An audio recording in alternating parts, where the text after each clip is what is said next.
Welcome again to our journey of self actualization. You see, we are covering the fourth factor, which is the burning desire for awakening and freedom. I will just brief now, I'm changing a bit every session that I will summarize what we are going to discuss in every session. But we will understand that why the burning desire for awakening or burning desire for permanent peace and happiness have been kept at the fourth place, not at the first place. You have to think and find out the answer. Desire for freedom and awakening, why it should not be at the first hand. Now, those who do not follow the entire journey, they cannot have a burning desire. First, we should understand what exactly we are talking about, where we are heading to, and those people who have left the journey in the middle. You'll be surprised that after a few weeks and a month, they will forget everything because that burning desire is not there. That is why I'm requesting to have the continuity. You may claim that you have learnt everything. It will not work. I have seen it. Nor I have seen it, our masters have seen it. So we will talk about it little later. Let us start with our Mangalacharan. Sarvesham swastir bhavatu. Sarvesham shantir bhavatu. Sarvesham Purnam bhavatu. Sarvesham mangalam bhavatu. Sarvam Shanti Shanti Shanti.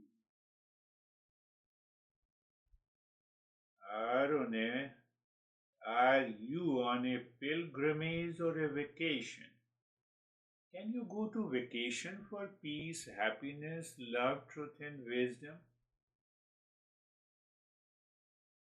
Did you understand? Vacation means, just, for 2-3 days I will be in peace, and after that let me live in stress, anxiety, duality, conflict, the same old problem. It cannot be a vacation. But because of our mind is heavily conditioned, we think, let me have a vacation and I will do myself. Do it. Let me see whether you reach to the highest state or not. According to the teacher, it is not possible. According to me, yes, it may be possible. We all are wise, intelligent. Sarvesham Shantir Bhavatu. Just pick up only one. May there be peace for all, backed by a burning desire. What happens? If it is backed by a burning desire, the moment you wake up in the morning, in your family, personal, professional, social life, that peace is backed by your burning desire. And what is happening nowadays? What is happening? That desire for seeking pleasure outside is there for the sake of peace and happiness outside. Then what happens? The burning desire goes in backward. We continue to have a deluded peace and happiness. That is the reason we drop the journey in the middle and we forget it. I believe you have understood it. That is the very important part. Sarvesham, Sarvesham. Say, for example, Sarvesham Purnam Bhavatu. May there be completeness for all. So, if I don't have a burning desire for self fulfillment, comes from deep within me because I'm already complete. I need to recognize it. I don't recognize it. Why? Because I don't have a burning desire. But why I don't have a burning desire? Because mind finds that pleasure, that peace, that sense of completeness, that's outside in the world. That is why the Master has put this fourfold practices, out of which the fourth practice is burning desire as the fourth factor. You can open your eyes. That is why I asked you that you are a normal seeker, or you listen to it, you attend the session, but in the background the mind is somewhere else. It will not work. Or what will happen maximum? You will leave the journey in the middle.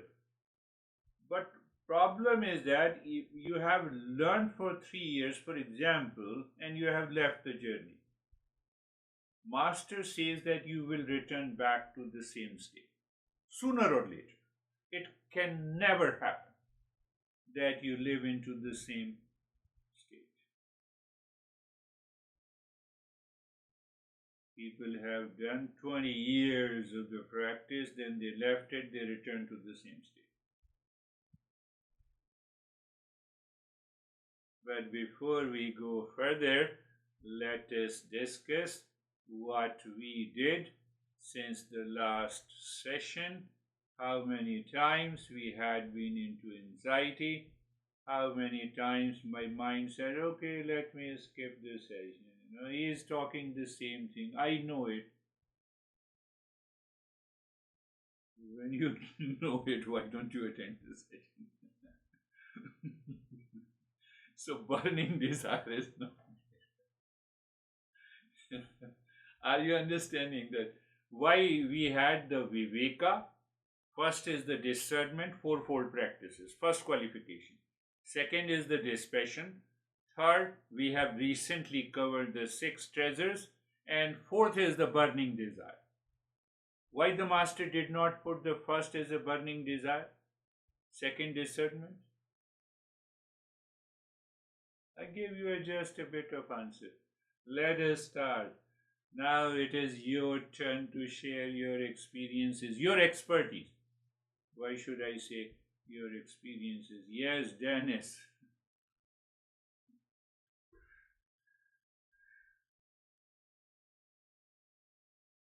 Well, everything was quiet and peaceful for me these days, but I was contemplating on this burning desire, Good. and I was asking myself, do I have it? Because obviously that's one of the requirements. And I think that, that there are 2 parts to the answer. The first is, I think it's not like you either have it or you don't have it. It's about the extent of the desire for peace and happiness. And I can definitely say that the more I learn, the greater it becomes. And then obviously we cannot have, as you said, we cannot have a desire for something abstract. First, we have to really understand what exactly this peace and happiness is, and why our worldly pleasures have suffering hidden in them.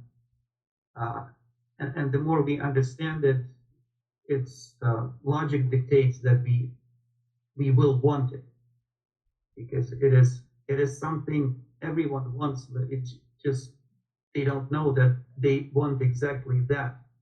They think that they want object or people or something else.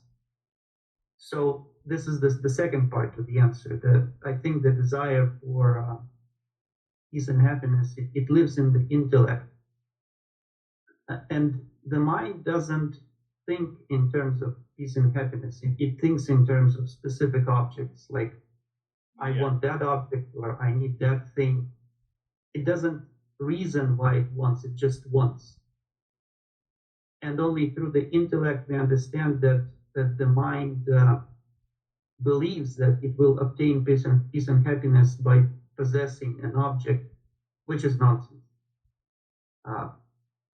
So I'm not sure that the mind will ever have burning desire for peace and happiness. And I think the best we can do with the mind is calm it down so it doesn't interfere with its impulsive desires.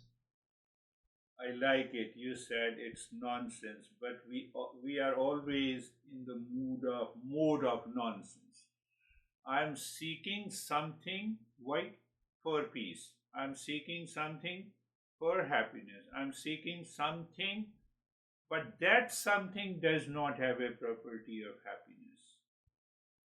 To know that, I must have a knowledge of discernment, dispassion, six treasures. Then you have a flame of burning desire. It is not, it never comes in one day, it takes time. Gradually it grows and grows and grows. It reaches to 100%, you are already there. You need not to learn, you just need to learn all about the basic principles, and you will find I am peace and happiness. Beautifully said, Stephen. Yes.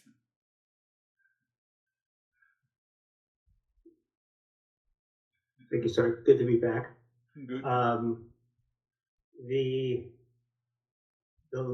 haven't been in here 2 weeks, but the last 2 weeks have been really, really good. I know what peace and happiness is to me, and I seek it every minute of every day.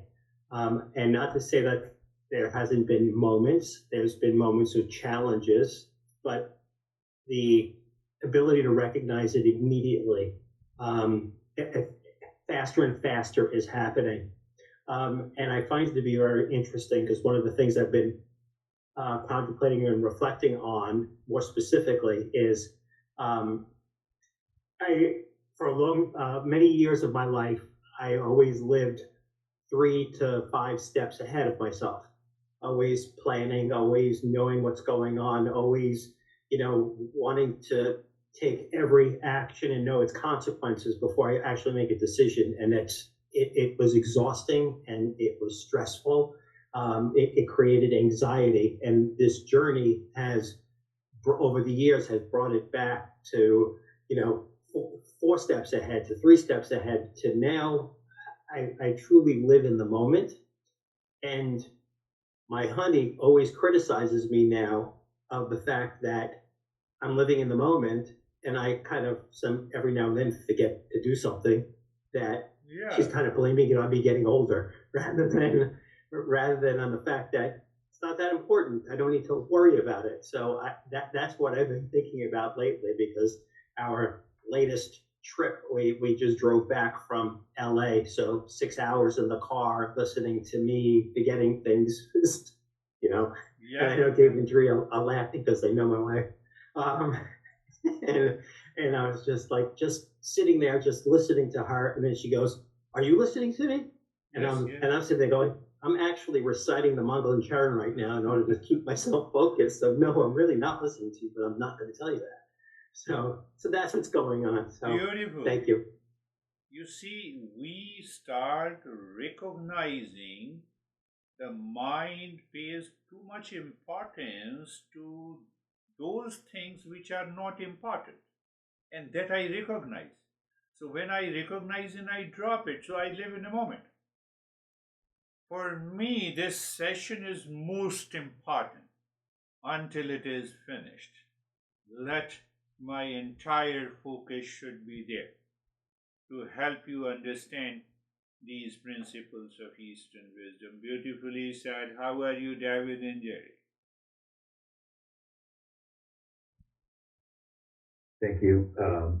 Yeah, it's good to be back as well. We were up in Canada with visiting my 101-year-old mother, and so it was very peaceful for me. It was very peaceful. There was no, we played cards a lot with my mother, and I used to be very competitive and wanting to win. And I just said to myself, it doesn't matter who wins or loses. It's my mother's enjoying it. And we're together, and like just enjoy the moment. And who cares, if you get a bad hand or a good hand. And so just, it was very laissez-faire, and I think that there was seemed to be, for me at least, a lot less attachment to things, food. When you go to Canada, there's certain things you got to eat, Tim Hortons donuts and other things like that. And there was none of those attachments for me. It was just kind of like, okay, laissez-faire, as they say in France. So it was good. Thank you. Beautiful. That teaches us that how we should be playful in all our activities in the world every day.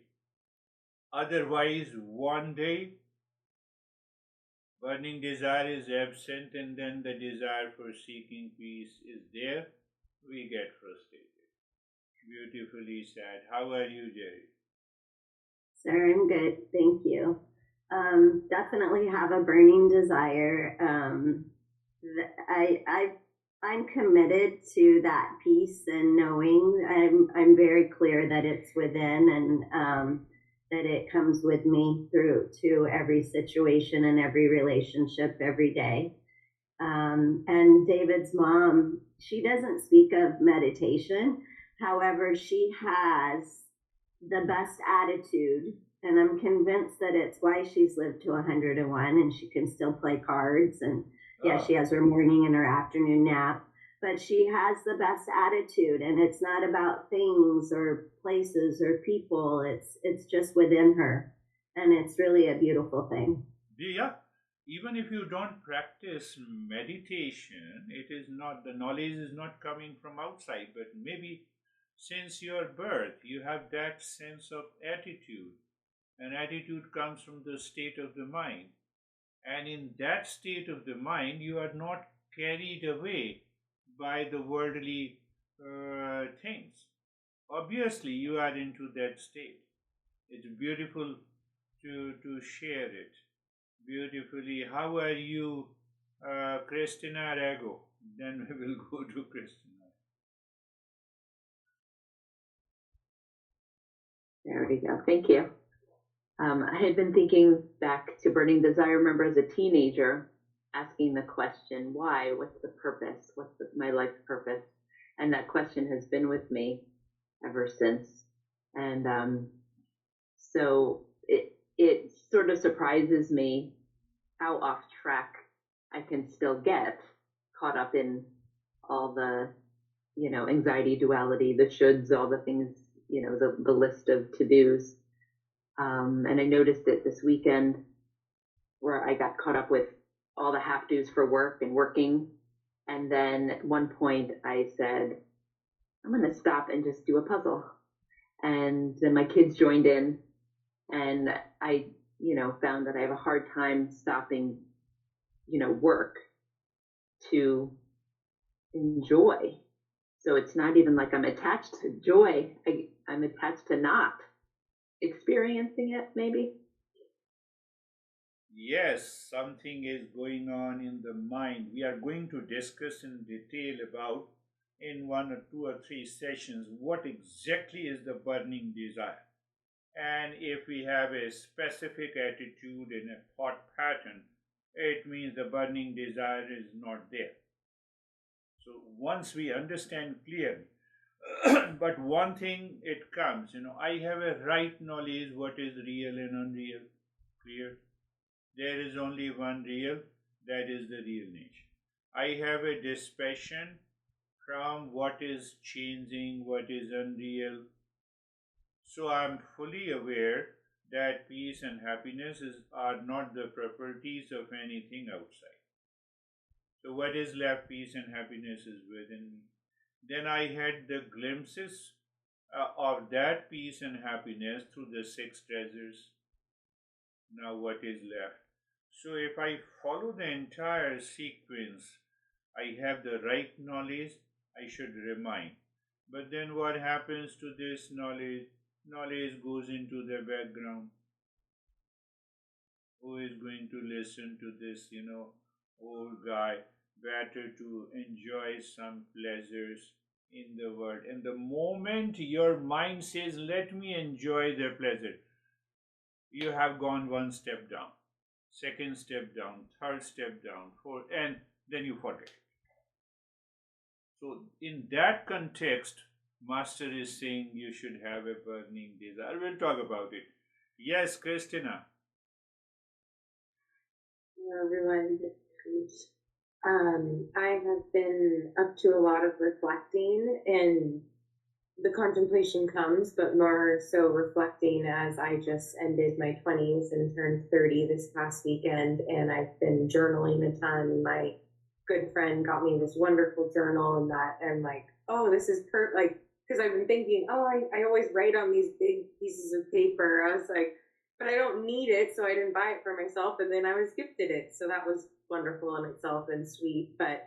And so I've been going at it with just writing down, reflecting what has happened in my 20s, and I've just found that I am so full of gratitude, and I cried a lot this weekend of just joyful tears of just feeling that feeling in my heart of feeling so grateful of where I was and where I am and where I get to go hopefully in the future, and it all starts now. And so it was agitating me that I wasn't able to join a couple of the sessions these last week and a half, and because I've had family in town and then I was out of town and the timing of things just weren't aligned, unfortunately. But I just said, okay, well, if I can't join the time that it's there, I have to re-listen. And also, I just have been practicing listening to my mind. And usually I've been so attached to what my mind says. And my honey and I have made this saying of when we think something that is not a peaceful or loving thing, because our mind runs, we're still conditioned to things that we've been conditioned to, and thoughts that come up that are not so nice, maybe. And we call it a low vibrational thought. And those have come up when I've thought, oh, I'm in peace, I am loving, I am this, I am that, but then I still have these things that come up. So it's been kind of a play in the fun of realizing, oh, that was a low vibrational thought, or that's a low vibrational thinking to do something instead of this. And so just thank you for bringing all of this light over the last 6 years. And I'm very grateful to be here and have all of these familiar faces on this journey. So thank you. Yes, qualify the low vibrational thoughts from the teachings of the Eastern wisdom. Whatever is changing in the world, and if we have a thought pertaining to anything that is changes, it is a low vibration. What is unchanging, that is what my real nature is. And then how many times I remember the unchanging real self is within me. So that a reminder.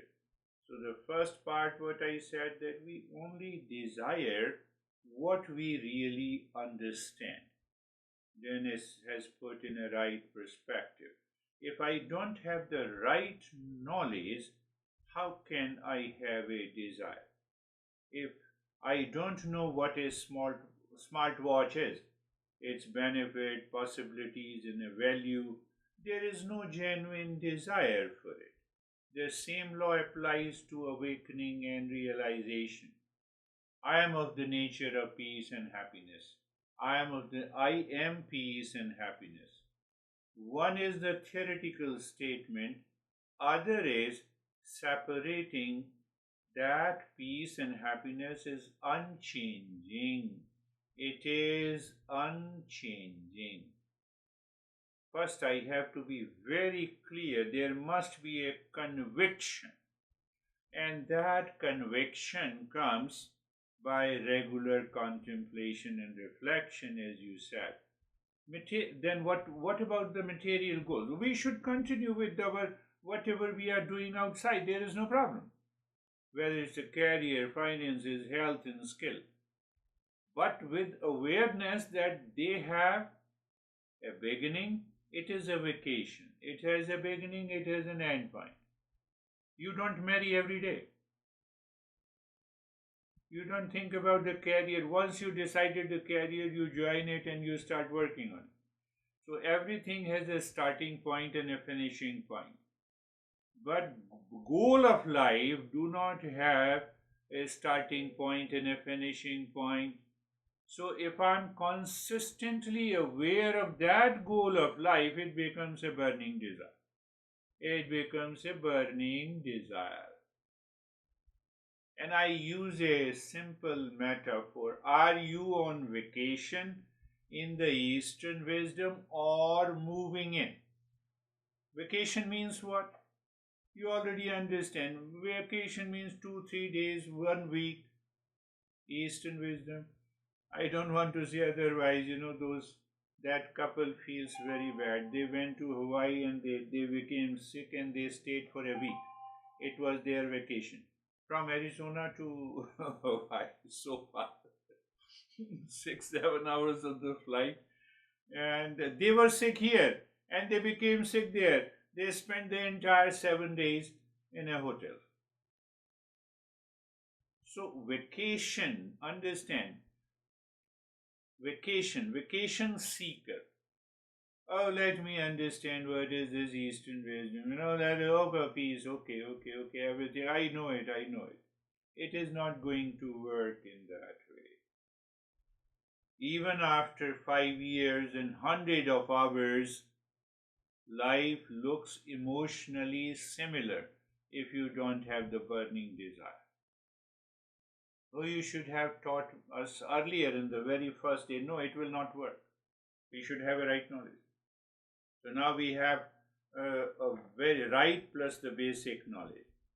Then intense seeker. Then you become an intense seeker. Why? What does it mean by intense seeker? You live in the world outside.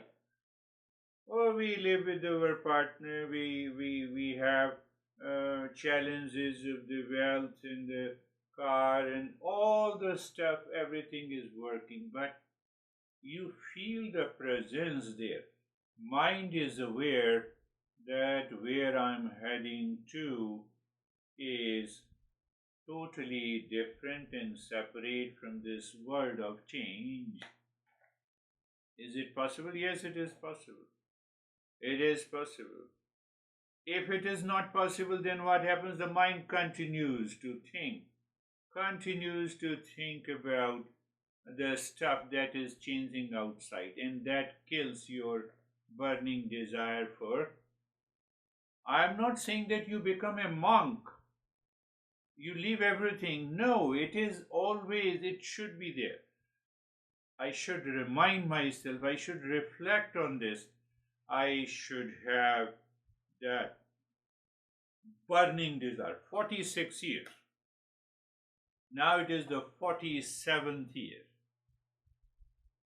I was telling last week that when my dad died, I cried a lot and went to my master. Well, what modern world talks in terms of the grief.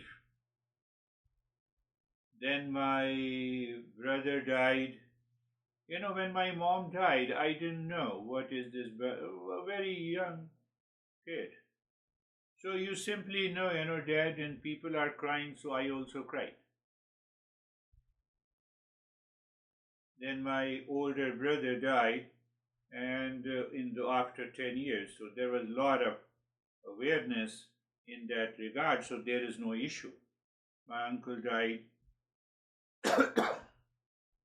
So I said, now it is an old machine, now it is my turn.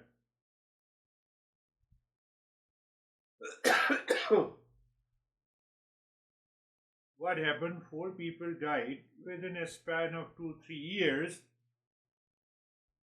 So then, older people come to you with suggestion, oh, there is some curse in your family.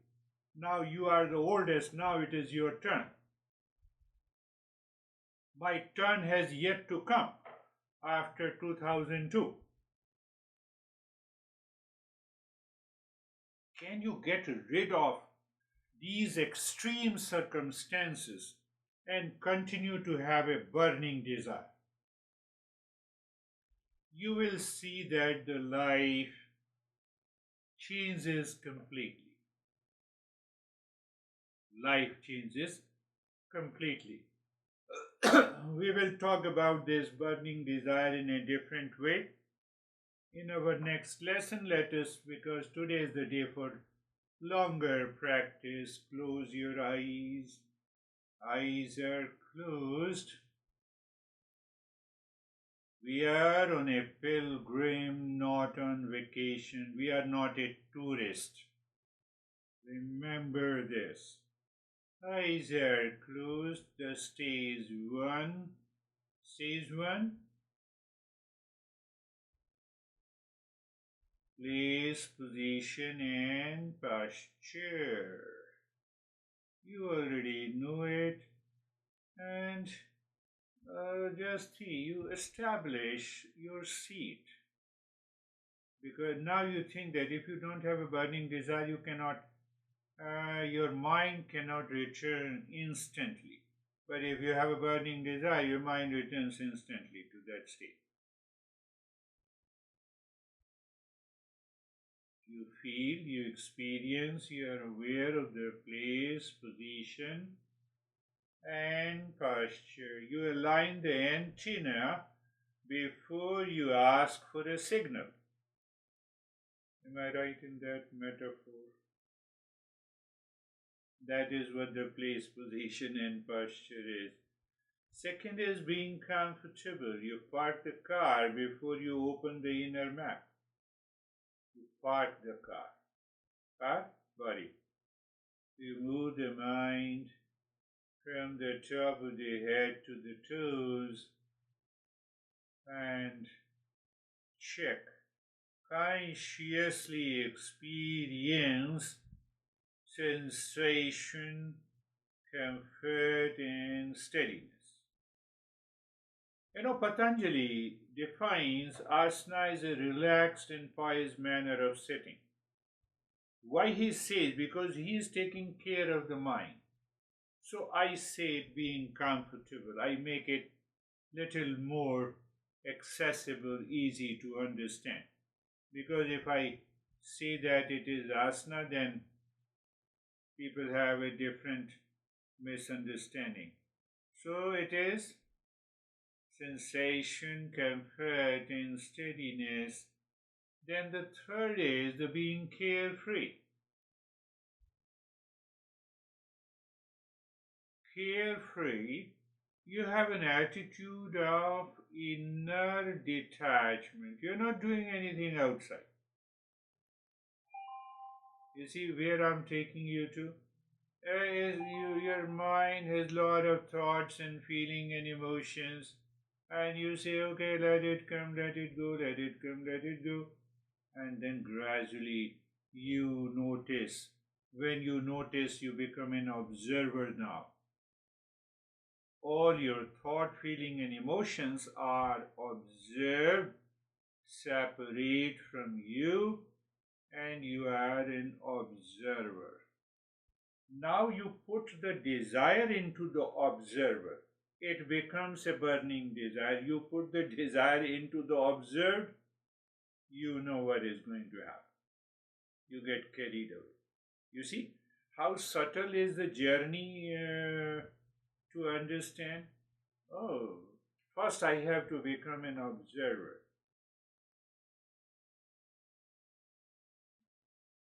And then once we are an observer and we continue the journey, we may experience the sama, dhamma, uparati, titiksha, And then the burning desire is supported by the Shraddha, the faith in the trust we discussed. Because now you may say intellectually that I trust this principle. But then why am not committed? Oh, because I had a lot of problems and challenges. It will not work. So that Shraddha, and now in that state when you practice Mangalacharan, it has its own power. Sarvesham swastir bhavatu. May there be peace for all. Sarvesham shantir bhavatu. You are tapping the inner home button. Different apps takes over your mind. You say, no, let me tap the inner home. Sarvesham Purnam Bhavatu. May there be completeness for all. Sarvesham Mangalam Bhavatu. May there be auspiciousness for all. What I said, do you remember? Auspiciousness, perception of what is real, and gratitude is a deliberate recognition of what is real. Can that become a burning desire? Just think of it. You need to contemplate on it. I have understood this is real. Then I am grateful that reality is present in me. In me? Why shouldn't I continue to remember if it is present in me? Wherever I go, it should be there with me. What is going to happen? You don't have a chance to fall into anxiety, hesitation, reaction, and duality. Just think how these principles are interlinked, and then we intensify that state. How? First, neighbor, the world outside. Become aware of your partner, your honey, challenges, wealth, power, possession, long list, your body. Oh, this is the first neighbor. And if you intensively aware that it is the neighbor, neighbor means it cannot be me. Normally say, my honey, you are me. What we say, two bodies, one soul. Second neighbor is the physical body. Physical body. I'm not the physical body, I'm not the world. Third neighbor is the energy body. You know, this prana breaks up into 5 different pranas throughout our body. That carries out all the physiological, biochemical, neurological functioning. We say it is the 5 prana. And the 4th neighbor is the mind. Mind, are you going to have attachment and detachment, pain and pleasure and delusion? I'm aware of you. And then the 5th neighbor is the ego and strong likes and dislikes. 6th neighbor is the causal body. We use the word body for causal, means for all the past impressions, delusion, and all the memories which prevents us to recognize and realize the real self. You see, when the mind starts taking deeper interest into it, so sometime during the day, you can even bring in this 6 neighbors principle Whether you are in peace or you are surrounded by anxiety, if you remember, you say, then your say, mind lives, anxiety lives in the mind, but I'm not the mind. So intensified, and then we move to the stage 2. Look at the breath. You are looking at the breath, my friends. So when I say breath means flow of the breath, you are checking your, what should I say? You are checking your inner cockpit, like a pilot checking the instruments mid-flight. You make sure all your inner systems are aligned. How? Just in the state of place, position, and posture, in the place of sensation, comfort, and steadiness, in awareness of observer and observed, your knowledge in you are fully aware. You have a cognitive understanding. 6 neighbors are not me. So then mind says everything is abstract. Why we are learning? We are turning that abstract, which is deluded mind says it is abstract, it is real.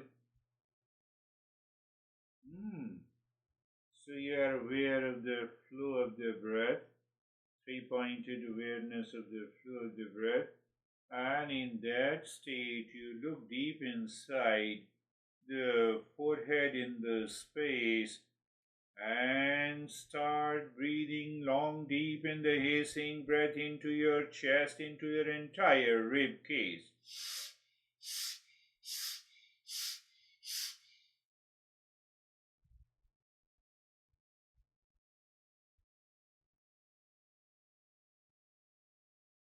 Continue long, deep in the hissing breath while you are maintaining the steady posture. It's only your rib cage is moving. You already know we have done for 2 years. I guided you that your entire rib cage should expand while inhaling. Your entire rib cage should contract and squeeze while exhaling, and it should be long, deep, and a hissing breath. You may feel some changes inside, some experiences inside the head, but you all should continue. Even with the disclaimer, you already have done it. Long, deep in the hissing breath. Please continue.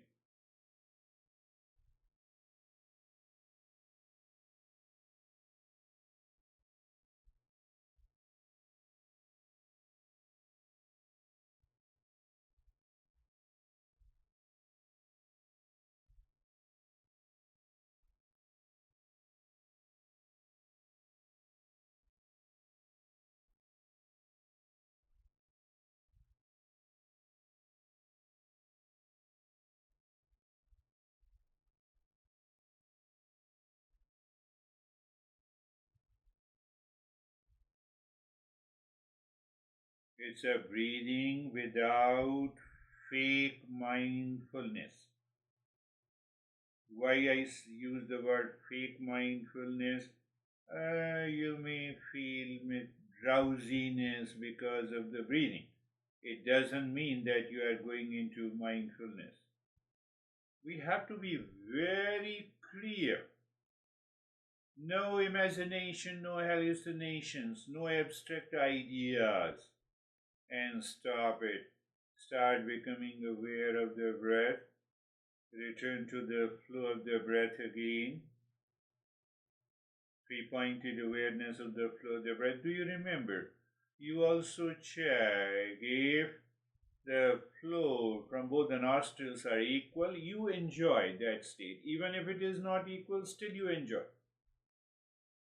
Why? At least we are noticing And one day you will find that the flow of the breath will become equal. And it remains equal throughout the journey. And when it remains equal, then you will see you have a deeper experience. And now look deep inside the belly button and start breathing deep, long in the exhaling breath into your belly. You inhale deep into the belly, expand it. You squeeze the belly while breathing out. Long, deep in the exhaling breath.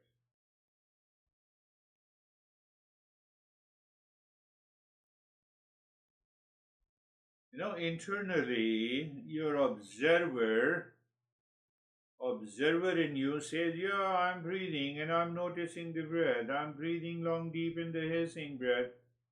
I'm noticing the expansion and squeezing of the belly with the long, deep in the hissing breath, and I'm noticing I'm still. Breath moves, I'm still. You have to separate. Why we did 6 neighbors? It is because of this.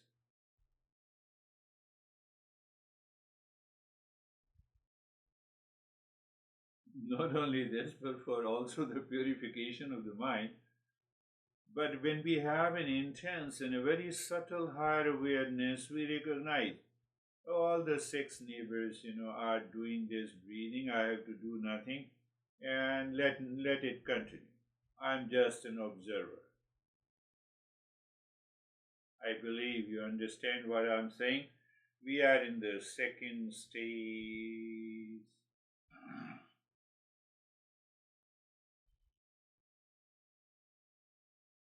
We have a longer practice. It's always good to have a longer practice. But yes, depending on the mood and the mental state, you can choose the smaller and longer practice. But otherwise, the longer practice with commitment and sincerity will definitely go a long way. So continue deep, silent, not deep, silent, long, deep in the hissing breath.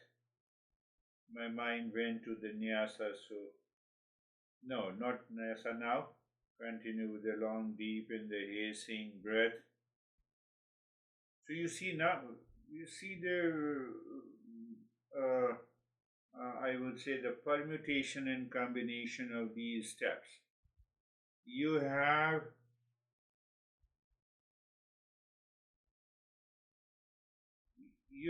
an awareness that separates you from all the 6 neighbors. By default, you have a burning desire. Just check it, contemplate and reflect. And now leave this, look at the breath again, just the flow of the breath. You are breathing deep, silent and slow now. We will do what we will do. Nyasa, as you inhale, move the mind from the top center of the head down to the tailbone, singing Om Shanti. And as you exhale, mind moves from the tailbone to the top of the head, saying Om Shanti.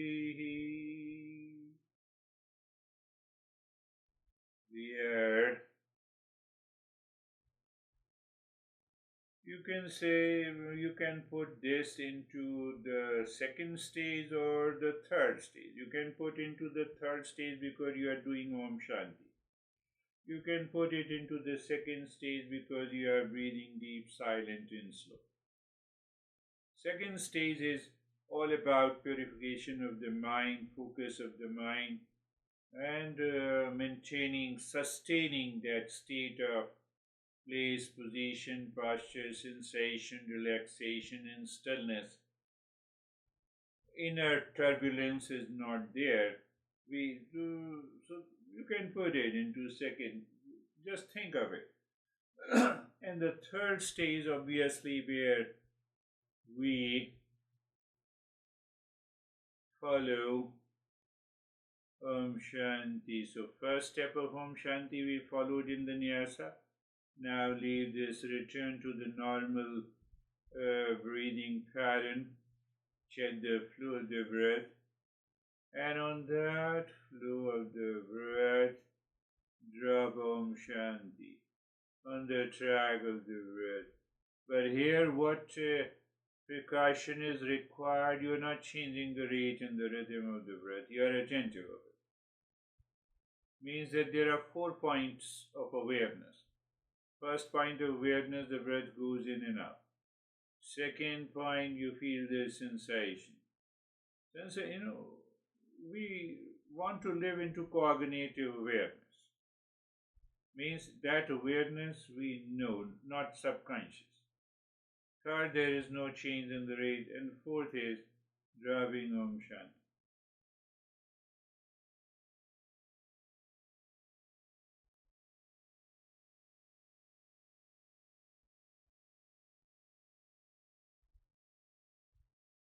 Another way to see the burning desire, every time you practice meditation, mind says, I want to do more, more, more. It gets absorbed. Means mind is clear. So it is burning desire does not mean that you are excited, you start jumping. As it happens in the worldly events.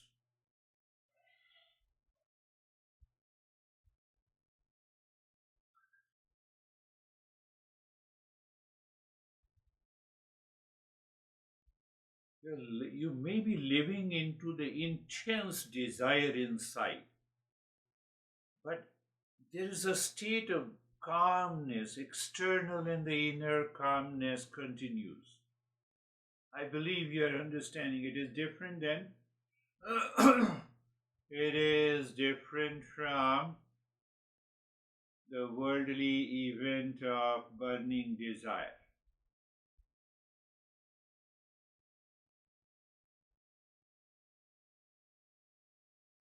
And now, static. You start rubbing Om Shanti on the 16 segments of the fingers.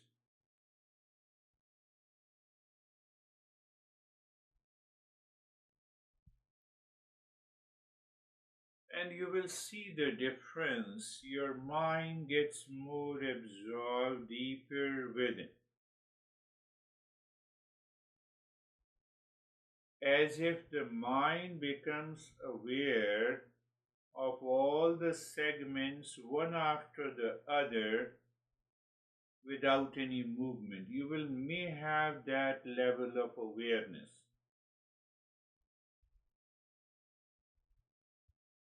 What it means the mind is not moving.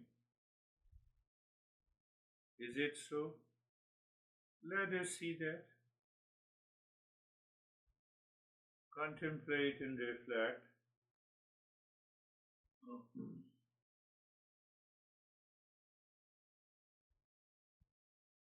So we already transitioned into the third stage.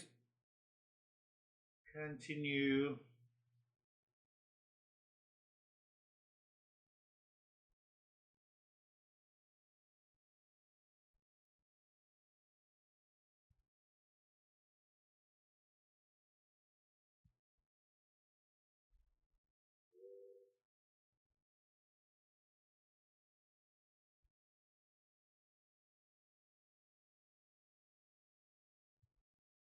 And now move the mind inside the heart. Visualize the triangle, equilateral, pointing upward. Move the mind on the side of a triangle, rubbing Om Shanti clockwise and anti-clockwise.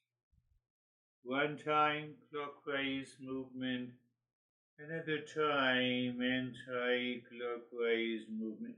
We need So here, the requirement here is that we have a very subtle, intense, higher awareness to see whether we are sinking into, the mind is sinking with the triangle Shanti.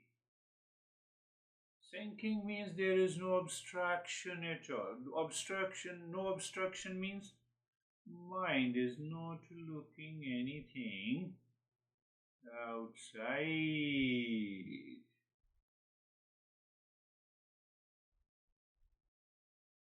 Not looking outside means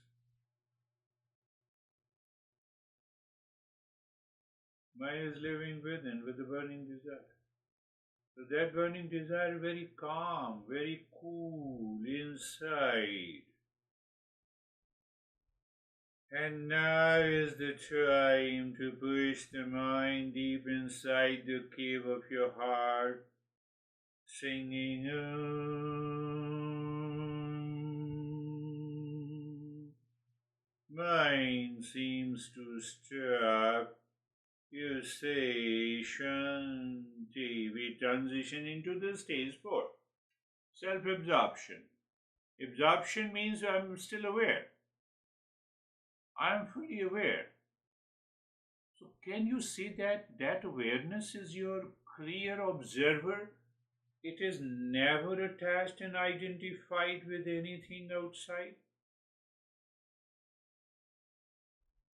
When that clarity is there, then you can experience those visions and colors. Sometimes they are hallucinative experiences, other time these experiences may indicate some deeper and the higher level of awareness. We have yet to understand those things.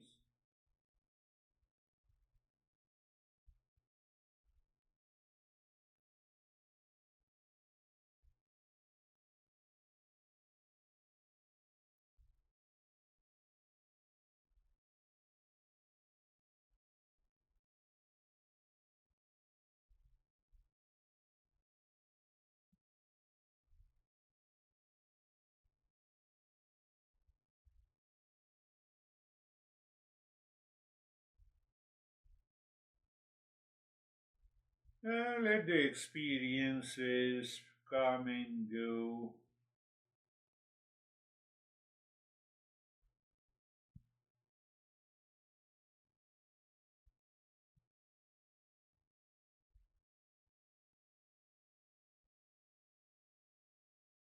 Now you see how our preliminary steps are helping us, even according to Patanjali. That is why they say first practice asana before you practice meditation. It doesn't mean that you start meditative asanas by which you can achieve sensation, comfort, and steadiness.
You see, your conscious mind wants to stay, continues to stay for a longer period. That is one indication of a success in the journey. Because now the mind has nothing to do outside. Why it doesn't happen all the time? You know the answer. Now you can also sing mindfully or loudly. If you are saying loudly, then you can take a deep breath and then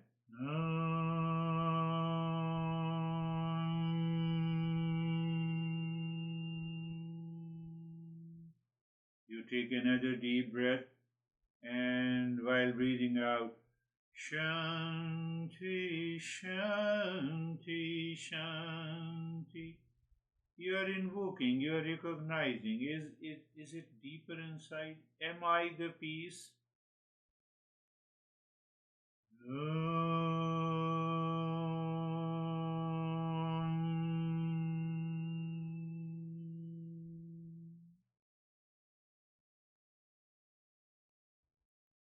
Shanti, Shanti, Shanti.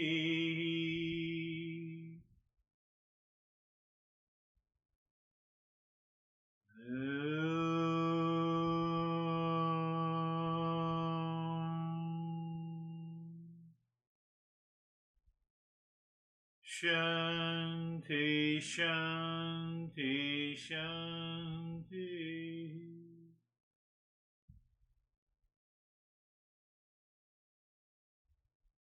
Bring your awareness on the right hand. Bring your awareness on the left hand.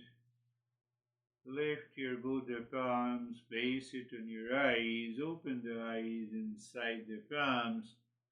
Know your experiences, bring the hands down. We'll share our experiences. How are you, David and Jeff? Very good, very, very deep. No, very few thoughts, very, just very deep. Thank you. Beautiful. Beautiful. How are you, Jeff? Thank you, sir. I'm good. Yeah, the observer there the whole time, and just smooth. Smooth. Thank you. You see, that observer remains in the background and it perceives. Yeah, mind is totally absorbed. Mind is not running outside. Mind is settled. Body is settled. And we have an operating principle. What is that? Whatever we know, we experience, we feel is always separate from me. It cannot be me. We have a clue of a higher mindfulness or meditation. How are you, Stephen? Good, sir. Thank you. My meditation started out a little rough. I had moments of just uncomfortableness and tenseness in the body, and your metaphors of the car and aligning the antenna was extremely helpful. And as I scanned through my body, I just felt everything just fall away and got into an extremely relaxed positioning and comfortable. And as the meditation progressed, I found that my breaths in both the chest and especially in the belly breathing were longer and more sustained. And throughout the meditation, it was just every now and then just continuing to check the body. But I would say it was a heightened level of awareness. And what was different about this meditation for me is that usually when we chant the Om Shanti at the very end, I find it to be startling. And in this case, today, I found that I was actually going even deeper into meditation at that point. So thank you. Beautiful. I will pick up one point. Metaphor instantly changes the perspective of the mind. Metaphor contains the knowledge. It is cognitive understanding. Understand this. Eastern wisdom directly says you must have the right knowledge. You understand it. You recognize it. You realize it. It comes by consistent contemplation and reflection. and then we find the life changes. How are you, Dennis?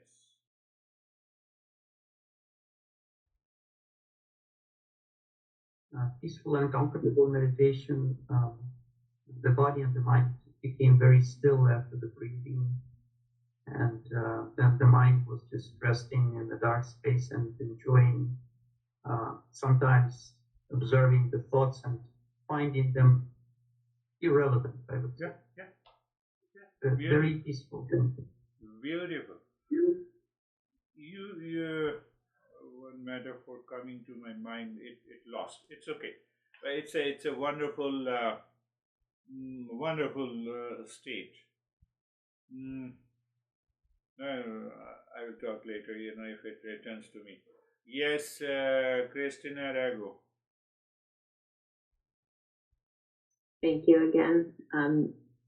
I felt like I could stay in that state all day. I got this sense of a wall coming up, and I was the observer of everything, and just absence of Beautiful external attachments. Yes. One thought came to me. You see your surname Rago? Raga is a Sanskrit word which means attachment. So don't be attached. Attached to meditation. Yes, Christina.